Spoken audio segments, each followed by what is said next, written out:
Bonjour à toutes et à tous et soyez les bienvenus dans Kana en aparté, le podcast qui fait le voyage Paris-Bruxelles-Tokyo en à peine plus d'une heure.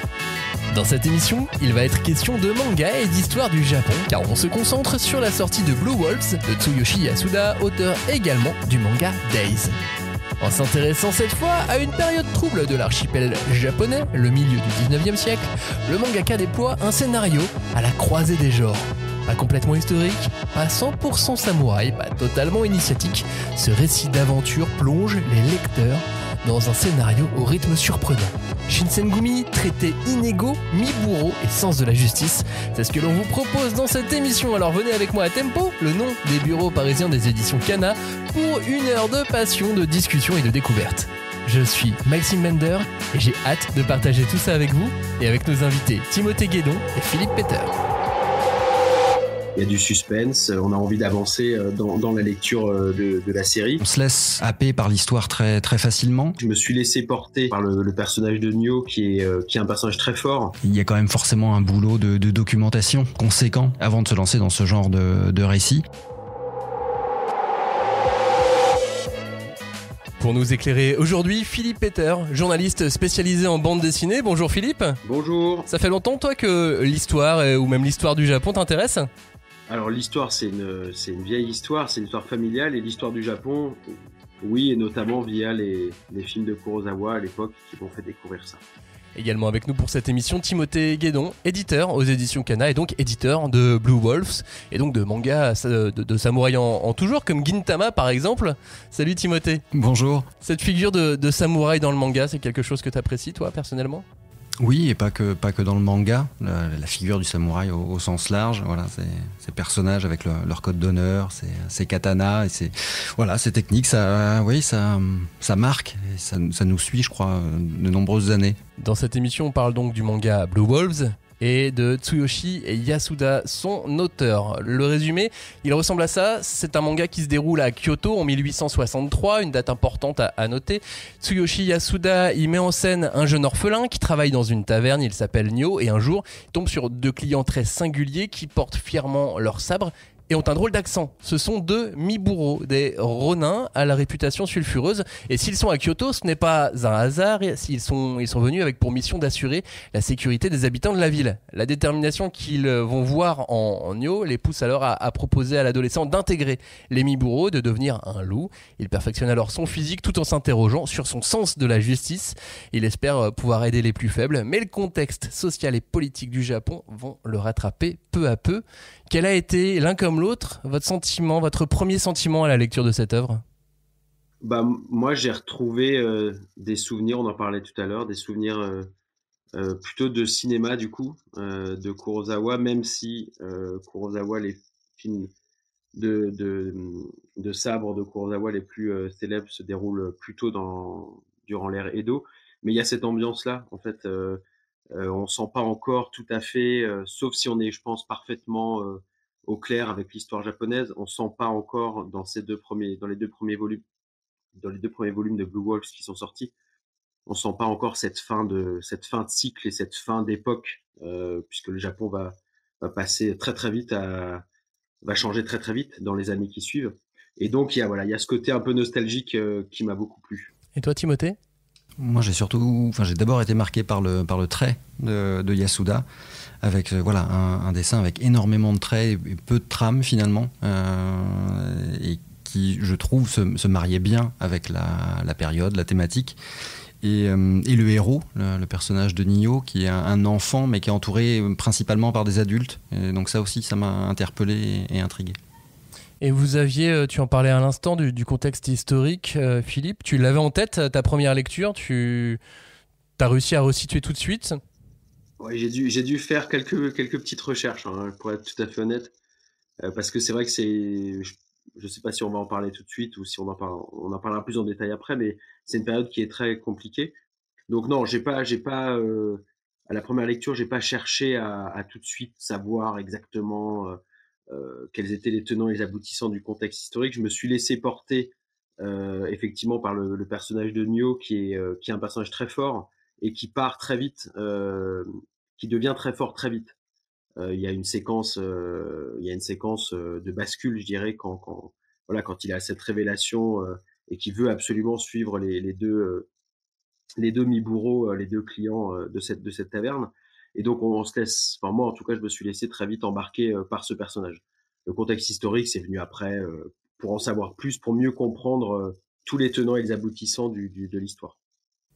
Et toi, Timothée, tu l'avais en tête. Est-ce que tu as une idée de comment on peut apprécier ce manga sans rien y connaître à l'histoire du Japon ? Alors non, moi j'avais pas le contexte historique en tête, je suis une mauvaise élève de la classe. Par contre mes collègues avec qui on a discuté du titre, eux l'avaient davantage. Alors ils sont pas forcément des spécialistes de l'histoire japonaise, mais voilà, ils avaient un peu plus la chronologie en tête. Et donc très vite la discussion a été est-ce que on peut rentrer dans ce manga sans avoir ce bagage historique en tête. Et voilà. Et donc là, moi, j'étais dans la position de celui qui ne l'a pas, et ça ne m'a pas posé de problème pour rentrer dedans. Après, évidemment, comme le disait Philippe, si tu as envie de creuser, bah, tu peux, mais pour rentrer dans l'histoire et te laisser embarquer, c'est pas nécessaire. Justement, quand on est éditeur, ce sont des questions que vous vous posez ? Oui. Et, ça peut être un frein, ça peut être... oui, ça peut être un frein, parce que si le lecteur, toutes les 2 pages, il se dit « Attends, mais qu'est-ce qui se passe ?» ou « Je comprends pas », ou il a besoin de retourner vers une encyclopédie pour comprendre ce qu'on lui raconte, c'est gênant, enfin, ça devient une tannée pour le lecteur. Et c'est parfois la difficulté qu'on a sur des séries qui nous viennent du Japon, où les Japonais, eux, ont ce bagage culturel ou historique que les lecteurs français n'auront pas, et une série dans laquelle les lecteurs japonais vont rentrer sans problème, ce ne sera pas forcément le cas chez nous. Donc on se pose évidemment ces questions-là. Et à quoi elles ressemblent vos réunions là, un peu décisionnelles, pour savoir est-ce qu'on fait vraiment une offre sur ce titre ? Est-ce qu'on va essayer d'acheter les droits ? Vous vous retrouvez, c'est des points précis, et on veut être des petites souris là pour savoir. Bah écoute, toutes les semaines on a des réunions où on se fait des points sur les différentes séries qu'on a repérées, en fonction de l'avancée de la série, si le tome 1 est sorti, s'il y a une deadline qui a été annoncée par les ayants droit, bah on se dit bon ok, on y va pas, et on fait un peu le tour de la question, on pèse le pour, le contre, parce qu'il y a pas toujours des évidences, et voilà. Il n'y a pas des questions types à se poser. Bah, si, il y a toujours des questions types, mais que là j'ai pas en tête forcément, où elles me reviennent pas comme ça. Mais on essaye on a plutôt une grille de lecture. Est-ce que ça coche telle ou telle case ? Tu vois, ça va être le rythme de parution. Si la tranche d'âge est facilement identifiable pour que nous on sache derrière, alors dans notre catalogue, où est-ce qu'on va placer le titre, sous quel label, ce genre de questions. Et pour Blue Wolves, quels ont été les arguments qui penchaient en sa faveur, parce que c'est un titre assez à part en plus ? Ben c'était justement un peu ça qui a fait la différence. Déjà le fait qu'on se laisse happer par l'histoire très, très facilement. Et après, la discussion a plutôt été sur où est-ce qu'on le met, sous quel label on le mettait. Parce que au niveau du trait, on trouvait que ça tirait plutôt vers le seinen, alors que c'est un shonen et que le héros est un héros de shonen qui par rapport à son âge sera plus proche de lecteur de shonen que de lecteur de seinen, et c'est lui qui porte l'histoire, et il a ce regard plutôt d'enfant sur le monde adulte, et c'est ça qui nous a emballés. On a eu la chance de pouvoir envoyer une petite 10-15 de questions à Tsuyoshi Yasuda, l'auteur de Blue Wolves. Il nous a répondu assez brièvement, et je vous propose de partager certaines de ses réponses. Il a commencé par nous dire que c'était difficile de faire d'une personne réelle le protagoniste, puisqu'on est sur une série donc historique avec des gens qui ont existé dans la réalité, qu'il reprend dans son manga, dans lequel il va fictionner une partie de leur vie, et encore pas tant que ça. Et donc il nous dit que c'est pourquoi il a choisi le personnage fictif de Nyo comme héros, comme protagoniste principal, pour justement avoir cette liberté de pouvoir en faire ce qu'il veut, et j'imagine emporter les lecteurs, parce que sans Nyo on se laisse pas emporter de la même manière. Non, je pense que c'est je pense que c'est une bonne idée de toute façon que ce soit un manga, une bande dessinée, un film, un roman, peu importe. À partir du moment où on a un personnage principal qui a réellement existé, ça devient très compliqué puisque soit on est très fidèle à la réalité et là ça bloque énormément toute possibilité narrative, soit on se fiche un peu de la réalité historique et ça devient quelque chose de totalement différent, mais disons où la réalité historique n'a plus beaucoup d'importance. Tandis qu'en créant un personnage, un héros, un personnage principal fictif, qui va être entouré, là les deux samouraïs dont on parle, eux, ont bien existé, en revanche. Même si l'auteur en livre là aussi sa version, mais ce sont des personnages qui ont existé, qui vont ancrer l'histoire dans une réalité historique, et Nioh, lui, va servir à raconter l'histoire avec un petit H et l'histoire avec un grand H avec beaucoup plus de fluidité. Justement, on lui a demandé comment il déterminait le moment où doit s'arrêter l'histoire avec un grand H et où doit commencer la fiction. Il nous a répondu qu'en réalité, il se base sur des faits historiques, mais toujours avec une idée. Il faut absolument rendre le manga intéressant avant tout. Donc, il ne s'écarte pas trop de la réalité, mais il essaye d'incorporer au récit beaucoup d'éléments originaux pour rendre l'œuvre intéressante. Et c'est plutôt réussi pour l'instant. Et si on lui demande quelle suite il va donner au récit, par rapport à l'histoire avec un grand H, l'histoire du Japon, nous explique que bien que l'histoire avance en fonction de faits historiques, il y a beaucoup de développements originaux qui sont à prévoir. Par exemple, pour protéger le shogun, les héros vont entre autres devoir lutter contre des assassins ou encore des terroristes. Voilà, il se permet d'agrémenter la grande histoire avec plein de petits détails comme ça. Parce que effectivement, pour moi, c'est pas un manga historique. Il a ce background historique. Il se passe pas à notre époque. Il y a des événements réels qui sont sur lesquels l'auteur s'appuie, mais il en fait un manga d'aventure avec des rebondissements, des intrigues, des complots, des assassinats. Voilà. Effectivement, il reste dans l'essence du manga, qui est une lecture de divertissement. Toi aussi, Philippe, tu vois ce manga comme un titre à la croisée des genres ?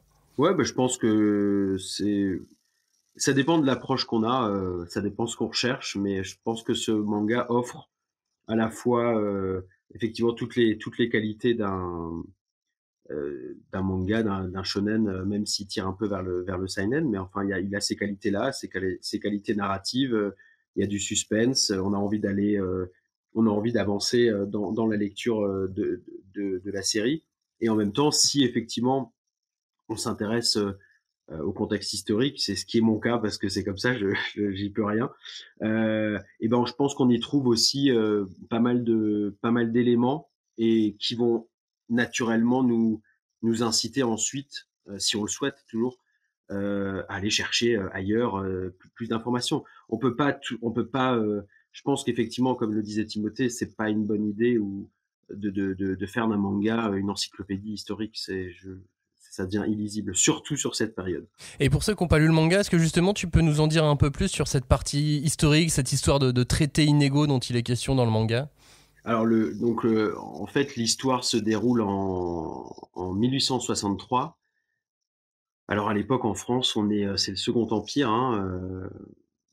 On a creusé déjà le canal de Suez. On est en pleine.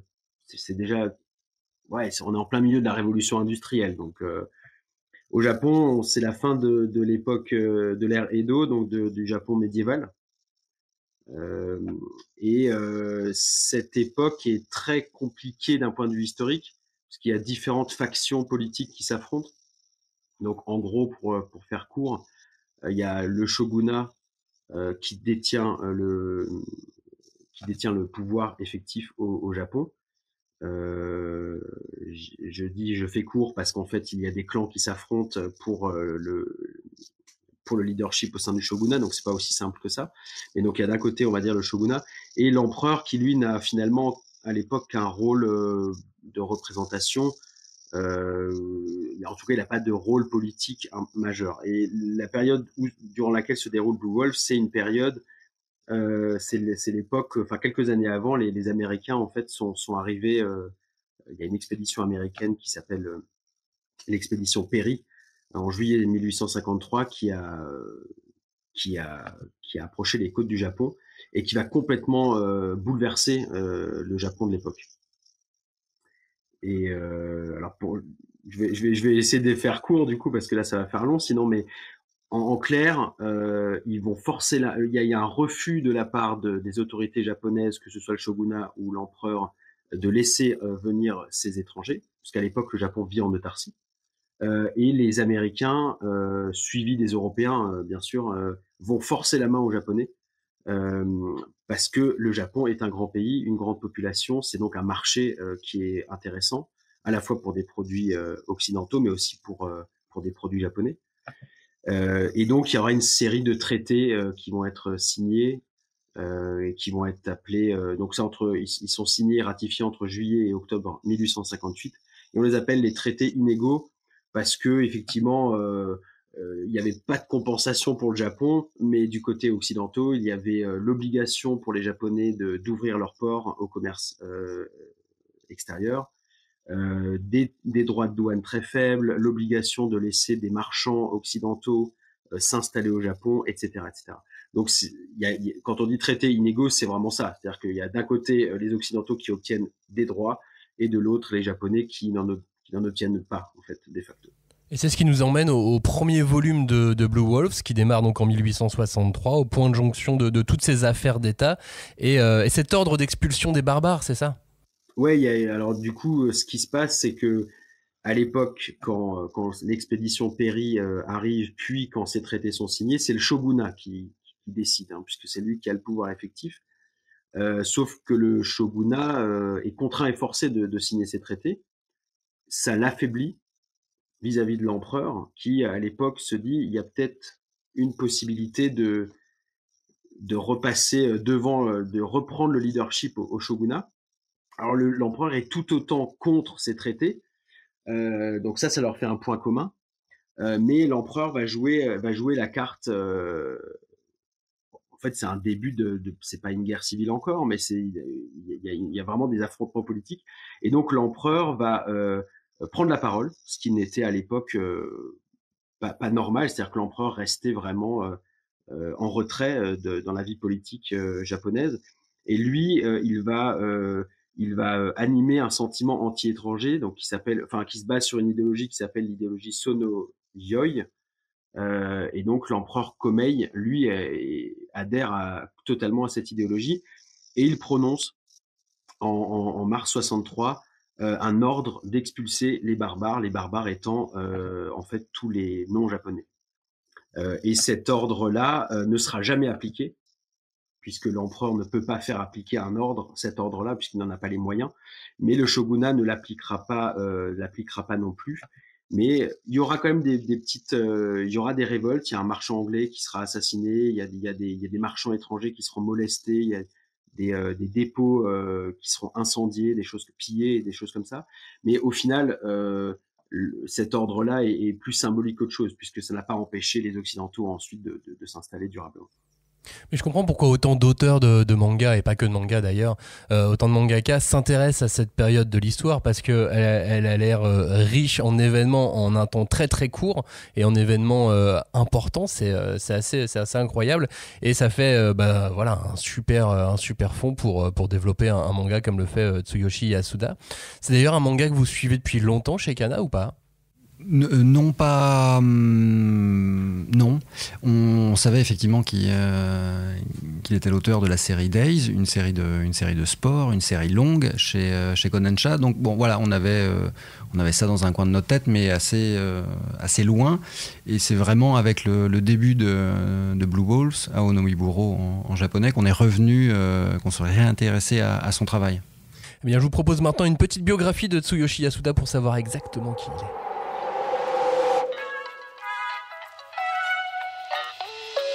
Le talentueux et polyvalent Tsuyoshi Yasuda est né en 1980 à Hino, dans la métropole de Tokyo. Ce grand fan de Takehiko Inoue et Taiyo Matsumoto débute son parcours lorsqu'il devient assistant du mangaka Taro Sekiguchi pour la série Wild Baseballers, inédite en France. Cette expérience lui permet d'apprendre les ficelles du métier et de développer ses compétences artistiques. Cependant, il ne se contente pas de rester dans l'ombre de Sekiguchi car il aspire à créer ses propres mangas. Et ainsi, en 2005, Yasuda fait ses premiers pas en tant qu'auteur solo avec Overdrive. Publié dans le Weekly Shonen Magazine, ce récit met en scène l'histoire d'un jeune cycliste aspirant à devenir un champion. Le titre connaît alors un succès notable et il est compilé en 17 volumes, permettant à Yasuda de se faire remarquer dans l'industrie du manga. C'est en insistant du côté du sport que l'artiste continue à avoir du succès en se lançant dans l'athlétisme, puis dans le football. Il signe Ishin no Kaze ni Nare en 6 tomes, puis Furimukuna Kimi wa en 4 volumes et surtout Days en 2013. Dès lors, il s'attire une base de fans dévoués et remporte un immense succès éditorial au Japon. Cette œuvre de 42 volumes connaît également une adaptation en animé, renforçant encore davantage la popularité de Yasuda. Et c'est d'ailleurs avec Days qu'il remporte le prestigieux prix du meilleur shonen manga à la 40e édition du prix du manga Kodansha. Après 8 années consacrées au ballon rond, il change complètement de registre avec Ao no Miburo, publié désormais sous le titre Blue Wolves chez Kana. Et il nous plonge dans une toute autre époque. Ce changement de genre démontre la volonté d'Yasuda de repousser les limites de son art. Avec sa narration immersive et son attention aux détails historiques, il sait comment susciter l'intérêt des lecteurs. Pour réussir ce tour de force, il nous confiait d'ailleurs s'être notamment inspiré autant de l'histoire avec un grand H que d'œuvres des années 80 comme Rainbow Samurai ou de Taiga Drama, ces séries fleuves et historiques proposées par la chaîne japonaise NHK.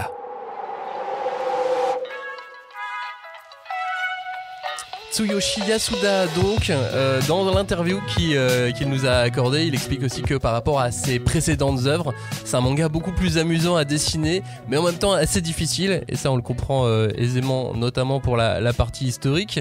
Et on lui a demandé aussi s'il passait de Days à Ao no Miburo, à Blue Wolves. C'est un vrai changement d'univers, donc il s'est approprié les Miburo, et comment est-ce que c'est comme s'approprier une équipe de football ? Il nous a répondu que le fait de devoir dessiner et représenter une équipe est quelque chose de commun aux deux œuvres effectivement, mais que les personnages de Ao no Miburo sont presque tous 2 fois plus âgés que ceux de Days, et c'est là que réside selon lui la difficulté. Et il avoue aussi que parfois il a l'impression d'avoir rendu les membres de l'équipe des Ao no Miburo trop proches les uns des autres. Bon, ça va, je trouve qu'on les reconnaît quand même les Miburo. Ouais. Oui, dans l'ensemble, il a réussi à trouver des caractères, des spécificités à chacun. Moi, ça me choque pas. Là. Je trouve qu'il est un peu dur avec lui-même. Ouais. Bon, les mangakas sont souvent durs avec eux-mêmes en général. Dans la question suivante, on lui a demandé d'où est venue cette idée de prendre précisément des Miburo pour créer une histoire autour d'eux. Il nous a répondu que lui il vient de Hino, une ville de la métropole de Tokyo, et donc l'existence du Shinsengumi lui est familière depuis son plus jeune âge et ça l'a toujours intéressé. Le Shinsengumi, on va en reparler tout à l'heure. On n'y est pas encore là avec les 2 premiers tomes de Blue Wolves. C'est les prémices. On est, oui, ça arrive incessamment sous peu, ouais. Ça va arriver, je pense, dans le manga. En quoi vous pensez que son travail sur Blue Wolves ressort du paysage éditorial actuel ? Je vous explique pourquoi cette question, parce que on a l'impression que les éditeurs au Japon, qui sont toujours en train de chercher le blockbuster constamment, s'éloignent de plus en plus des mangas archétypés et cherchent des choses un peu plus originales, moins standardisées. Et effectivement, Blue Wolves est moins standardisé. Oui, il y a une espèce de pas de côté qui est fait effectivement en proposant un shonen, mais qui tire vers le seinen, avec ce mélange de personnages, le protagoniste qui est un enfant, mais qui est avec des adultes, avec des thématiques aussi peut-être plus matures par rapport à la notion de justice, par exemple. Et je pense que tous les éditeurs se rendent compte aussi, il y a peut-être, on a fait un peu le tour de tout un tas de récits, il faut réussir à proposer autre chose aux lecteurs, et donc ils vont essayer de mixer peut-être des différents registres pour amener de l'originalité. Quel regard, Philippe, tu portes sur cette production actuelle ?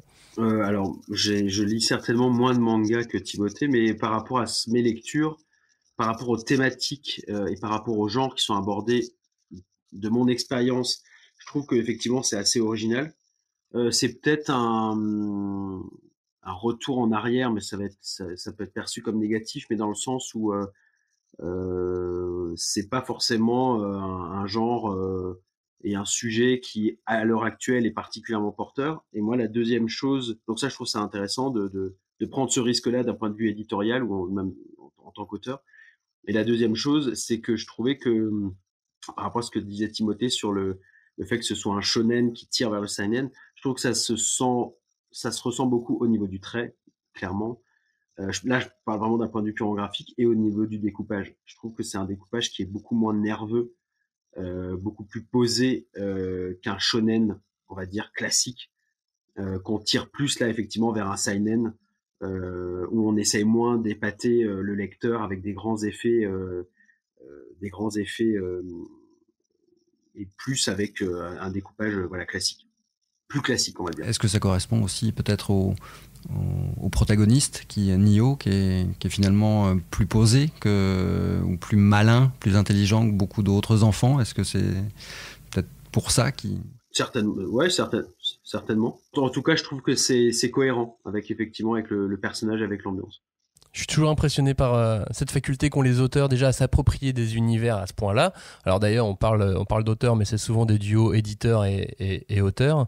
Et à passer surtout d'un manga de sport à succès de football, avec ses codes vraiment très particuliers, à une œuvre hybride et historique. C'est vraiment s'écarter totalement de ce qu'ils faisaient avant, quoi. Oui, non, ils sont bluffants à ce niveau-là. J'ose pas imaginer, même s'il dit qu'il connaissait le Shinsegumi et cette période historique, parce que dans sa ville, voilà, ils en parlaient, mais il y a quand même forcément un boulot de documentation conséquent pour se lancer, avant de se lancer dans ce genre de récit. Et effectivement, le découpage n'a plus rien à voir. Enfin voilà, faut changer d'habit presque. Comme un acteur va changer de rôle, ils ont cette capacité, les auteurs japonais, à voilà. Ouais, côté peut-être schizophrène où je change de personnalité pour m'attaquer à autre chose. Dans son interview, il qualifie son œuvre de Jidai Geki. C'est un terme qu'on utilise pour parler de cinéma principalement, en tout cas ici en France. On pense à Akira Kurosawa par exemple et ses 7 samouraïs. Ce manga, tu en parlais un petit peu plus tôt dans l'émission, Philippe. Il est plus cinématographique qu'à l'accoutumée. Oui, il y a une dimension... Moi, ça m'a fait penser effectivement à Kurosawa. Ça m'a aussi fait penser à un film de Sawashima qui parle justement de la naissance du Shinsengumi. En anglais, c'est Assassins of Honor. Je sais plus le titre en français, mais enfin, c'est ce film de Sawashima qui date de la fin des années 60, début des années 70. Et oui, j'ai retrouvé ce côté, une certaine forme de lenteur dans la narration. Je dis une certaine forme parce que c'est pas lent. Hein. Faudrait pas faire croire aux auditeurs que c'est très lent, mais on prend le temps, disons, encore une fois, ça c'est aussi matérialisé par le découpage, c'est-à-dire que c'est moins nerveux, on est moins dans de l'action pure, on se pose, il y a des scènes qui sont assez longues, on prend le temps d'installer les personnages. La scène de rencontre entre Nio et les deux samouraïs, elle est assez longue et elle est très importante parce qu'elle permet de vraiment comprendre qui sont ces deux samouraïs-là en quelques planches et quelles vont être les relations avec Nio. Et ça, oui, ça me fait penser à ce cinéma japonais de cette époque-là, ouais. Moi, j'ai pensé à Kitano aussi. Ouais. Je sais pas si tu vois la scène dans Sonatine où tu as les mafieux qui sont sur la plage et qui sont en train de faire des combats de sumo. On a la même chose dans Blue Wolves où tu as un moment les enfants qui se retrouvent à voir des adultes qui vont faire un combat de sumo qui est assez burlesque. Et on est aussi voilà, dans un monde ultra violent mais avec des moments de tranche de vie plus fun. Et c'est en ça que j'ai pensé à Kitano. Dans Zatoichi, il y a ça aussi. Hein, il y a ces ruptures rythmiques systématiques entre de la violence. Bon, là, chez Kitano, c'est très, très, très violent quand même, c'est très sanglant. Là, dans Blue Wolf, c'est pas le cas. Enfin, en tout cas, pour l'instant, je pense que ça devrait... Ouais, en même temps, on est dans une période qui, pour le coup, est violente. Pour le coup. Enfin, les morts sont assez brutales. Oui, mais bon, après, c'est un shonen, donc normalement, ça devrait moins s'empiler et moins dégouliner que chez Kitano, parce que c'est quand même sa spécialité. Oui. Mais oui, il y a... Sonatine, je l'ai plus assez en tête, là. Je repensais, moi, forcément à Zatoichi, puisque on est plus dans le genre, quoi. Et il y a ces ruptures, effectivement, rythmiques, extrême violence, et puis ensuite, puisque le personnage est aveugle, enfin supposément aveugle, donc on est dans un calme comme ça, une gestion du calme qui est assez dingue. Mais justement, les Miburo ont cette réputation au Japon d'être des personnages brutals et cruels. Ils ont et en plus ils ont un rôle particulier dans cette société, dans le manga qu'on découvre là pour ceux qui ne connaissaient pas les Miburo, et on voit un aperçu malgré tout de l'univers brutal dans lequel ils vivent. Ouais. Après, donc les Miburo ce sont des ronins, hein. Ce sont donc des samouraïs sans maître. La plupart du temps, les Miburo du Shinsengumi, ce sont des samouraïs des ronins qui ont choisi de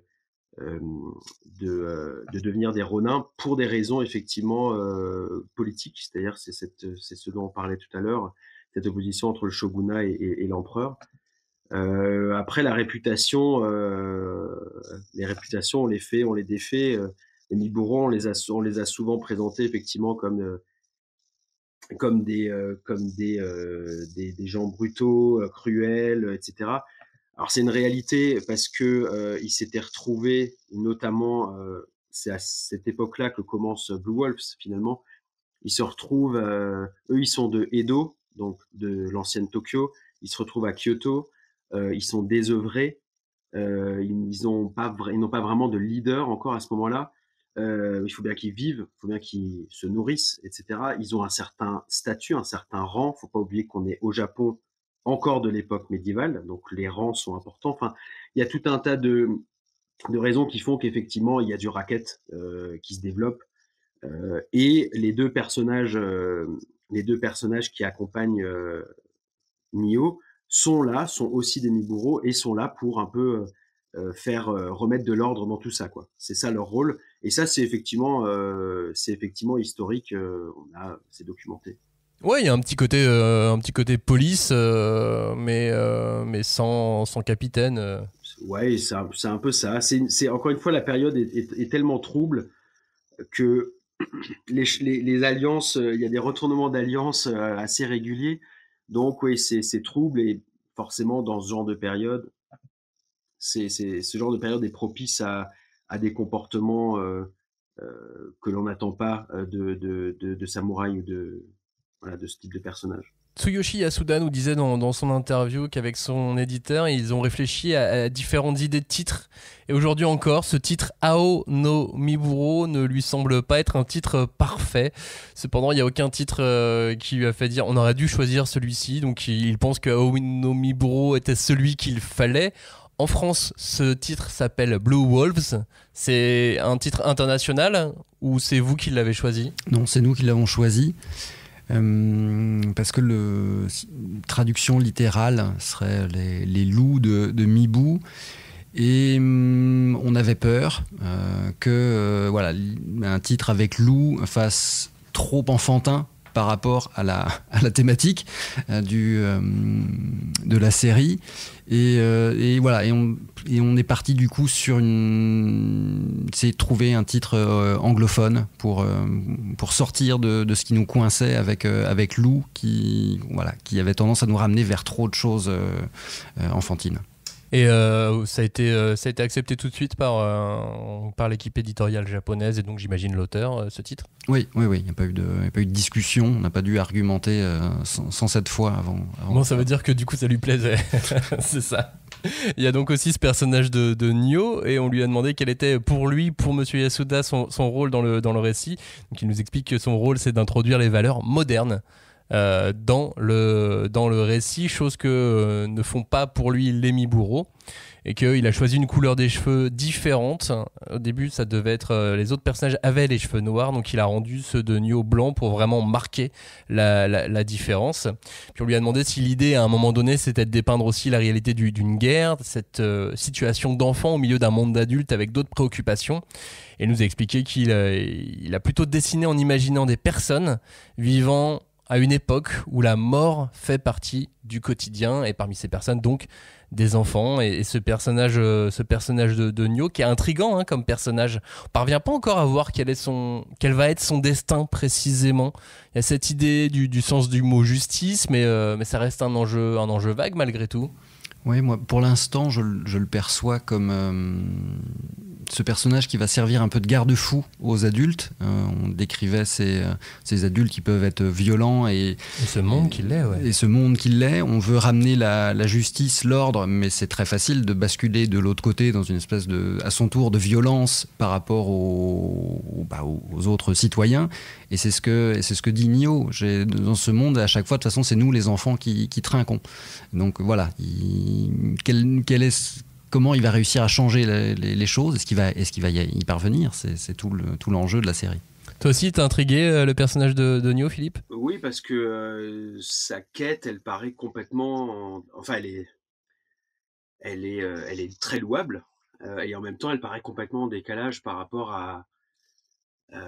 au désordre ambiant. Et donc, elle paraît d'autant plus louable. Donc oui, on va voir ce qu'il va donner. Ouais, parce que surtout, en général, les héros de manga shonen ont un objectif assez clair et tangible. Là, aiguiser son sens de la justice, finalement, c'est pas très tangible. Il y a d'autres choses qui vont arriver, j'imagine. C'est surtout moi, j'aimerais surtout savoir de quelle justice il parle, de quelle justice il souhaite, puisqu'encore une fois, la période est trouble. Les valeurs de l'époque sont pas... c'est toujours pareil quand on lit un manga comme ça, avec nos valeurs de 2023, occidentales qui plus est. On va voir. J'ai hâte de voir comment l'auteur a réussira à faire quelque chose d'effectivement de cohérent par rapport à l'époque, par rapport à l'époque. Les personnages principaux sont souvent un peu lisses dans ce type de manga. À un moment donné, Nio, on pense qu'il l'est un petit peu trop. Puis il y a cette fin du tome 1, ces 10-15 dernières pages où il se révèle avoir beaucoup de caractère. Et puis il y a ces autres orphelins qui font pas partie de l'histoire mais qui font partie de la fiction. D'ailleurs, moi j'ai le sentiment que lui, l'auteur, préférerait plus s'amuser avec ces orphelins qu'avec les autres personnages. Ça rejoint ce qu'il expliquait. Ce sont des personnages fictifs qui lui donnent cette marge de manœuvre, cette liberté qu'il a moins avec les personnages historiques. Comment tu les as ressentis, ces orphelins? Parce que moi, je trouve que finalement, le fun du manga est aussi avec eux. Oui, ils sont imprévisibles, je dirais. Ce sont des personnages qui vont être intéressants dans le développement de la série, parce que, encore une fois, ce sont des personnages de fiction, même s'ils se basent sur aussi des réalités. Mais là, avec ces personnages-là, comme avec Nio, il va pouvoir s'amuser avec eux, s'amuser dans le bon sens du terme, hein, bien sûr. Donc il peut en ressortir beaucoup de choses. Effectivement, c'est un réservoir pour nourrir en fait toute la fiction et toute la narration. Et on arrive donc au Shinsengumi. C'est un mot qu'on connaît, c'est un terme qu'on a déjà vu dans le manga, dans l'animation, dans énormément de choses. Mais avant d'en parler, je vous propose de faire un petit point sur l'histoire du Shinsengumi.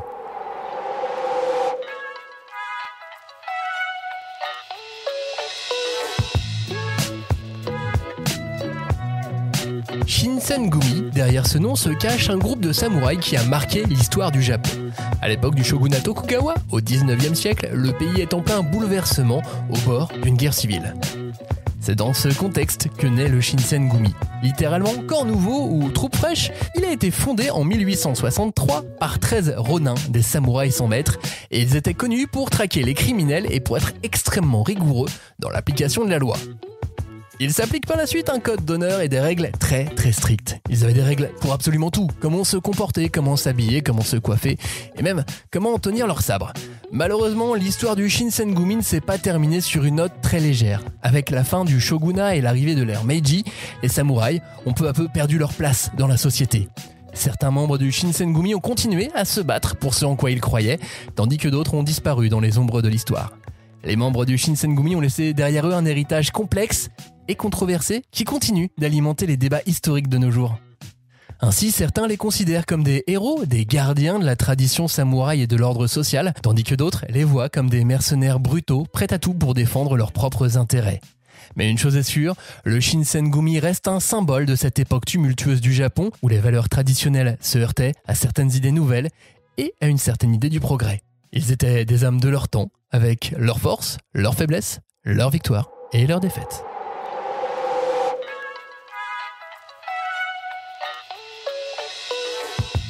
Le Shinsengumi, donc, dans ce manga, il va avoir un rôle très important. Enfin, on imagine qu'il va avoir un rôle important, puisqu'on est au seuil de la fondation du Shinsengumi.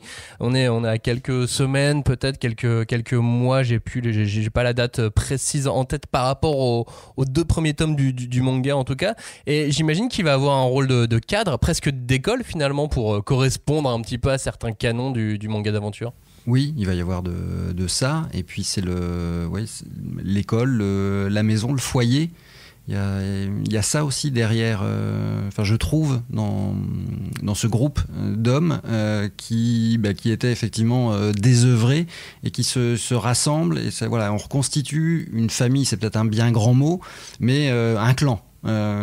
Qui n'en est pas un non plus, mais voilà, on est plus fort à plusieurs, mais il y a aussi dans le quotidien, dans l'entraide, supporter l'époque, c'est bien d'avoir des potes, et il y a vraiment cet esprit-là, je trouve, entre les personnages, notamment les adultes. Il y a un côté camaraderie et parfois franche et viril, mais qui apporte aussi sa dose de légèreté par moment. Très très viril, oui, parce que ça manque vraiment de personnages féminins pour l'instant, à part la petite sœur de Nyo. Tu le vois comme ça aussi, Philippe, au rôle de cadre ou de camaraderie ou d'école, ce futur Shinsengumi, ou en tout cas pour l'instant cette ville-là avec les Miburo? Où est-ce que c'est la caserne? Oui, c'est pas là, c'est une petite caserne spéciale, quoi. Non, mais là, pareil, enfin, je vais rentrer dans mes travers et rapprocher l'histoire avec un petit H de l'histoire avec un grand H. Ce qui naît, faut bien voir que ce qui naît en 1863 avec le Shinsengumi, cette aventure, elle va durer aventure dramatique, elle va durer 5 ans. Et ça va les mener quand même, ce groupe, ça va le mener à travers une guerre civile qui va être très dure, qui vont perdre. Et donc, ils se sont, pendant ces 5 années, et durant les premiers mois du Shinsengumi, certainement, ils ont forgé un esprit de camaraderie indestructible. C'est-à-dire qui leur a permis d'aller jusqu'au bout de leur entreprise, alors qu'elle était déjà perdue, en fait. Donc oui, ça va être très fort. Et on le perçoit déjà à partir du 2e tome, je dirais surtout, on perçoit ça. Quelle est l'importance du Shinsengumi dans la culture populaire, dans l'histoire du Japon? J'imagine qu'elle est très présente. Enfin, voilà, ils ont forcément tous entendu parler, comme nous, on a entendu parler de la Révolution française. Après, le degré de connaissance sur la période doit varier. Comme nous, voilà, on est plus ou moins spécialistes, où il y a des noms qui nous sont familiers, mais est-ce qu'on va se rappeler qui était Danton, qui était Robespierre? Enfin, voilà, c'est... Il y a énormément de... Il y a énormément de films, de light novel, il y a de mangas, de jeux vidéo qui s'inspirent de cette période, qui évidemment pour nous est quelque chose de complètement exotique pour un occidental. Je veux dire, à moins de s'intéresser effectivement vraiment à l'histoire du Japon, c'est quelque chose d'assez exotique. Mais là-bas, c'est vraiment c'est le côté héroïque en fait de la fin de l'ère Edo, et c'est le côté chevaleresque. Le Dernier Samouraï, le film, même si alors ça pourrait faire l'objet d'une émission à part entière, mais il y a pas mal de contresens historiques, mais c'est cette époque-là aussi, quoi. Donc il y a ce côté fin d'une époque, début d'une autre, esprit chevaleresque, forcément. Comment ne pas se passionner pour ça, quoi. C'est impossible. Je pense que c'est impossible. N'importe quel être humain se passionnerait pour un groupe d'hommes comme ça, puisque là ce sont vraiment des hommes. C'est pas une question de, il y a pas beaucoup de femmes dans le récit, mais parce que effectivement Il y en a pas dans le Shinsengumi en l'occurrence. À époques différentes, mais on peut, pour les gens qui n'en ont jamais entendu parler, est-ce qu'on pourrait dire que ce sont un peu les mousquetaires japonais? Ouais, il y a un côté, ouais, comme ça, ouais. Ou ça peut se rapprocher, je pense, dans l'imaginaire américain de certains héros de western, quoi. Qu'ils soient bons ou méchants, d'ailleurs. Parce que c'est là aussi, c'est ce qui est fort dans cette histoire, c'est qu'au final, euh, est-ce qu'ils sont bons, est-ce qu'ils sont mauvais, est-ce que c'est vraiment la question? Non, ils se battent pour un idéal euh, qui est bien plus grand que leurs propres aspirations. Et ça va au-delà de toute considération, je dirais, qualitative sur leur motivation. Et le Shinsengumi, il est aussi important dans un autre manga qui est édité aux éditions Kana, c'est Gintama.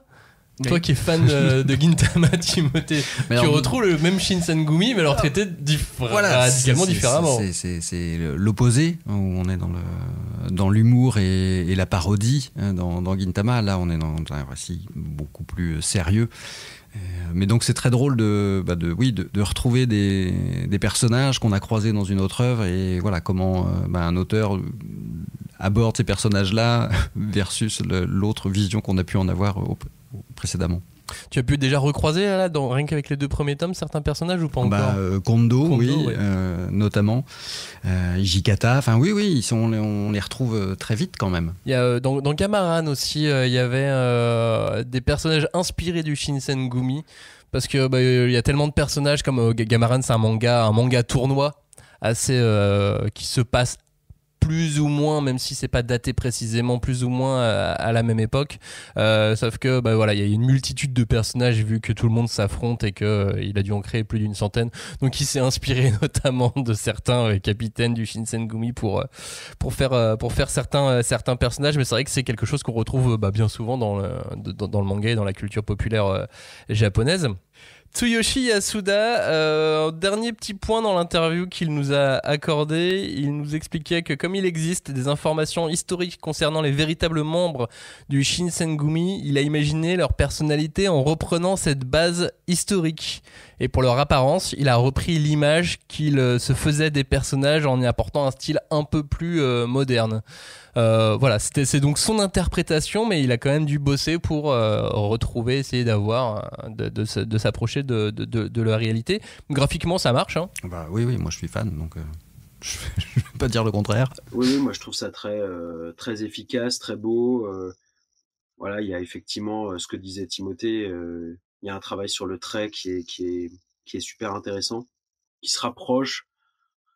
Je veux pas faire les grands raccourcis, mais disons qu'on se rapproche un peu d'une forme de BD européenne, on va dire, dans la recherche ça reste un trait très japonais, mais dans l'approche, il y a quelque chose effectivement un petit peu européen peut-être. Ou international, ouais. Avec ces 2 personnages, donc Soji et Hijakata, pardon. Qu'on reconnaît tout de suite en fait. C'est ça aussi la difficulté dans un manga, c'est d'identifier tout de suite les personnages, surtout qu'il en a beaucoup. Et dès qu'ils apparaissent, ils ont un charisme assez intéressant, je trouve. Ces 2 personnages-là sont hyper charismatiques. Et là, ce qui est intéressant dans ce manga, parce que alors lui, l'auteur trouve que Hijikata est cool. Ok. Quand on voit sa biographie, c'est pas un mec. Enfin, moi, c'est pas ce que j'appelle un mec cool, mais j'aurais pas aimé être cool avec lui, quoi. Mais disons, ils sont hyper charismatiques parce que, en fait, ce qu'il arrive à faire dans le manga qui est intéressant, c'est qu'il arrive à faire un pas de côté, justement par rapport à la réalité historique et à la dramaturgie de l'époque, et il leur donne à tous les deux chacun a son sens de l'humour très particulier. Mais ils ont un côté second degré, un côté ce second degré qui permet de mettre d'installer un certain décalage. Et ça, c'est intéressant, effectivement, parce que ils perdent pas du tout en charisme. Ils ne perdent absolument pas en charisme. Au contraire, ça en fait des guerriers détendus, quoi, voilà, des samouraïs qui sont capables, et on le voit dans les 2 premiers volumes, qui sont capables de se battre et d'être efficaces très vite. Mais sans se prendre trop la tête, voilà, en restant les pieds sur terre, cool, quoi. Mais je pense que s'il a dit qu'il aimait particulièrement Hijikata parce qu'il est cool, je pense que c'est parce qu'il aime son Hijikata, pas forcément l'être humain qui a été Hijikata. Oui, non, mais c'est bien sûr. Après, ça, c'est la réinterprétation de l'artiste, et c'est aussi ça qui est intéressant, parce que si on se fie, si on reste collé à la biographie officielle, bon, c'est pas très très intéressant. Oui, on va vite s'ennuyer par rapport à Blue Wolves. D'ailleurs, le tome 1 est assez riche et qu'est-ce que t'en penses, Timothée ? Je trouve qu'il est vraiment nécessaire d'aller au bout du tome 1 pour avoir la mesure de ce que va être ce manga. Oui, mais je dirais même au-delà de ça. Enfin, nous, c'est pour ça qu'on a sorti aussi les 2 premiers tomes de manière simultanée, pour vraiment essayer de donner un bon aperçu de ce que va devenir cette série et de son potentiel. Et c'est difficile à vendre aux libraires, aux différents acteurs de la chaîne économique du livre, quand tu as un manga où tu es obligé de dire attention, c'est super intéressant, mais il faut aller au bout, il faut aller sur 2 tomes. D'ailleurs, on sort 2 tomes d'un coup. Comment c'est accueilli ? Plutôt bien, parce que l'avantage c'est que les mangas de samouraï, c'est pas quelque chose de nouveau sur le marché français. On commence maintenant à en avoir eu un certain nombre. Après, c'est plus pointer du doigt son originalité par rapport aux autres, pour que les libraires puissent le recommander, le prescrire de la meilleure manière qui soit. Mais il n'y a pas j'ai pas ressenti, en tout cas, de frein, d'appréhension de la part des libraires ou des représentants quand on leur a présenté la série. Blue Wolves, donc, de Tsuyoshi Yasuda. Philippe, est-ce que tu as un dernier mot au sujet de cette œuvre, de cet auteur, de cette période de l'histoire ? À part vous encourager fortement à aller le découvrir, non, pas d'autres mots. Je pense qu'on a fait le tour de la question, mais non, vraiment, faut pas se limiter à l'aspect historique. Moi, j'ai un peu insisté là-dessus parce que c'est vrai que c'est plus mon truc. Mais c'est pas. Et puis c'est passionnant cette partie-là. C'est passionnant, mais ça n'écrase à aucun moment, ça n'écrase l'intrigue. Alors même que l'intrigue, elle est complètement ancrée dans l'histoire. Et c'est ça qui, voilà, il y a un vrai bon équilibre là-dedans. Et je pense que des lecteurs qui sont pas absolument passionnés d'histoire s'y retrouveront complètement, ne seront pas du tout. Il a pas chargé la mule, donc il y a pas de problème. Je pense, honnêtement, par rapport à ce qu'on disait même au début de cette rencontre, je trouve qu'il a pas, il y a pas besoin de vraiment connaître l'histoire du Japon pour s'en sortir en fait dans la lecture. Ça me paraît pas indispensable. Il y a quelques termes, bon, si on sait pas ce que c'est effectivement, voilà, mais on peut passer à côté et se laisser complètement emporter par le personnage de Nyo. Et ce qui va lui arriver, et donc il n'y a pas besoin de ce contexte historique. Donc voilà. Timothée, si tu as un dernier mot aussi sur Blue Wolves ? Si vous avez déjà lu 15 000 shonen et que vous pensiez en avoir fait le tour, essayez Blue Wolves. Ce sera ce petit pas de côté qui vous dira ah ouais, le shonen, il y a aussi ça, et c'est ça qui est magique. Blue Wolves, c'est donc disponible, les tomes 1 et 2 aux éditions Kana. Merci beaucoup Philippe. De rien, avec plaisir. À bientôt. Merci Timothée. Merci. Merci d'avoir écouté cette 5e émission de Kana en aparté. Et si vous ne l'avez pas encore fait, vous pouvez aller tendre une oreille vers les 4 premières émissions. Et si vous avez aimé cette heure passée ensemble, n'hésitez pas à mettre une note, à laisser un commentaire, à vous abonner et à activer les notifications sur vos applications podcast habituelles. Merci à tous et à très bientôt dans Kana en aparté.